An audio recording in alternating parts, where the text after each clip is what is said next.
Hello, I'm Madatea.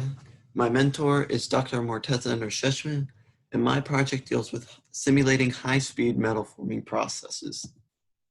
High-speed metal forming has not been used commercially yet because of the lack of knowledge about how metal reacts when it undergoes such a high amount of pressure in such a short amount of time.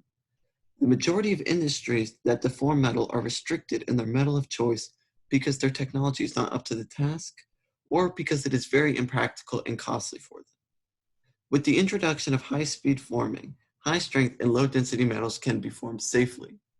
If this were to occur in the car industry, for instance, the weight of the car would reduce because metals like aluminum and magnesium could be formed in abundance as opposed to steel. In this research, the metal forming process, electrohydraulic forming, also known as EHF, is simulated. My research began with a literature review where I got familiar with the subject. Then I took on learning ANSYS finite element analysis software. ANSYS allows me to model and run complex situations. For this specific research, the analysis system Explicit Dynamics is used. Explicit Dynamics is typically used when you are simulating things to happen extremely quickly. The stresses and strains of the final result of the simulation was examined, especially in critical regions where there was a chance of failure. I created two simulations. The first simulation consisted of a sheet of metal that had dimensions 200 millimeters by 200 millimeters by 1.5 millimeters. The selected material was an aluminum alloy. The mesh size selected for the simulation was 3 millimeters. Fixed supports were applied to each face on the edge. 20 megapascals of pressure was applied to the face as a function of time, and the total simulation had an end time of 150 microseconds. Now, if we go to ANSYS, you can clearly see the fixed supports attached to the edges. The pressure here, as you can see, started at 0 at the beginning of the simulation, reached its maximum peak at 50 microseconds, and then went back to 0 at 100 microseconds. Then for the rest of the duration of the simulation, no pressure was imposed on the geometry. The total deformation here, it experienced 24.287 millimeters of deformation. As you can see, it follows a cone-like shape, which was the intended shape. The stress is what's of real importance or most importance here. As you can see, the maximum pressure or the maximum stress it experienced was 3,368.1 megapascals. This is extremely high for aluminum, and this would result in definite failure.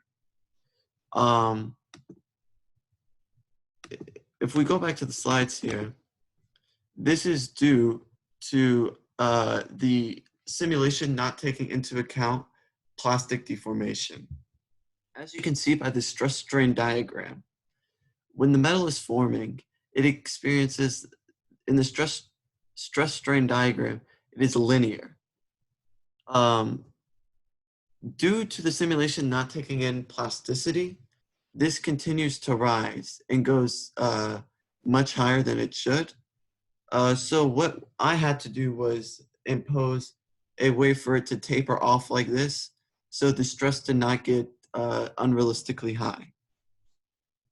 So the second simulation had all the same setup, except that the plasticity was taken into account. The Johnson-Cook strength model was what I used to do this. So as you can see here, the initial term deals with the influence of plastic strain. The second term here deals with the influence of temperature change, and the third term here deals with the strain rates. Here are the coefficients or parameters that are taken into account in the model. For the specific aluminum alloy, the initial yield strength was I set it to 324.1 megapascals. The hardening constant was set to 113.8 megapascals. The strain rate constant was set to 0.002. The hardening exponent, N, was set to 0.42. The thermal softening exponent was set to 1.34, and the melting temperature was set to 582 degrees Celsius. As you can see here, this is the model, or this is how the graph would show the stress strain diagram. As you can see, it is not linear and can more accurately describe the simulation. So if we go back to ANSYS, it can be seen here that the fixed support and pressure is all the same. If we look at the deformation, it experiences roughly the same amount of deformation. This time it's 24.538 millimeters. The stress here, as you can see, is 387.01 megapascals, which is much, much more realistic. The coloration is a little off due to it being decently high with such high amount of pressure.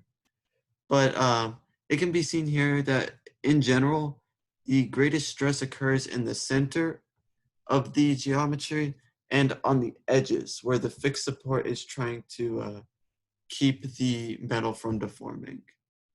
This makes sense because stress is defined as force divided by area, and with the location of the pressure and the fixed supports, the greatest amount of pressure should be occurring in the middle along with the fixed supports.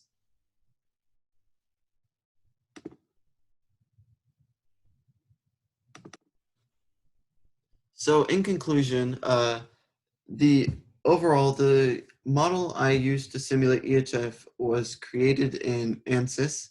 The critical regions were identified. In the future, a failure condition could be put in place which measures the factor of safety of the geometry to determine if it will fail or fracture under the process. Secondly, more complex loading conditions could be added, such as a fluid load, which, if implemented, could make the simulation closer to realistically modeling EHF. Thank you for your time.